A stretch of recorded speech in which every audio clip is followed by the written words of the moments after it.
Nabiktima ng umano'y crypto scam ang mga artistang sina Mikey Quintos at Paul Salas kasamang 7 iba pa.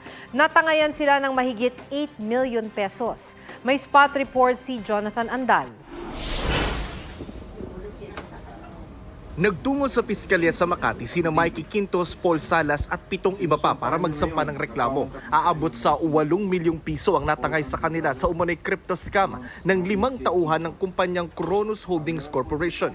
Ang pangako sa kanila, palaguin ang ipapasok na pera na may 5% compounding interest kada buwan.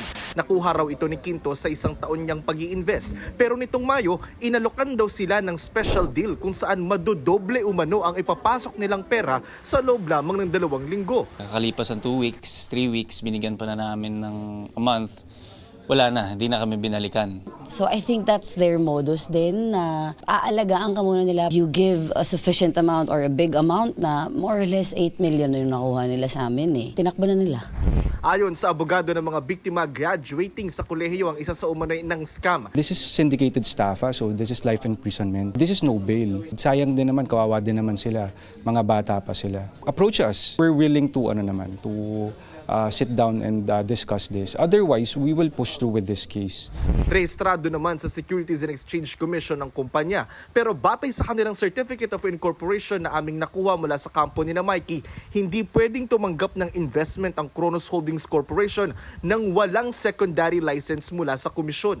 Pinuntahan namin ang address ng kumpanya sa Taguig pero sinabi ng barangay na walang ganong address doon. May isa pa silang opisina sa Makati pero sinabi ng gwardya na matagal na raw na hindi pumupunta roon ang isa sa mga inirereklamo. Hindi na rin daw nakatira sa isang bahay sa Parañaque ang 2 sa mga inirereklamo. Hindi rin sila sumasagot sa text at mga tawag. Sinusubukan pa namin kunan ng panig ang lahat ng mga inirereklamo. Paalala naman ng SEC sa mga mamumuhunan, huwag sumali sa mga foreign currency trading lalo na kung hindi lubos naiintindihan ng kalakaran nito. Humingi rin ng resibo sa mga katransaksyon at bago pumirma sa anumang kasulatan, tiyaking may kasunduan na maaari niyong bawiin ang ipinasok na pera na naaayon sa inyong kagustuhan. Jonathan Andal nagbabalita para sa GMA Integrated News.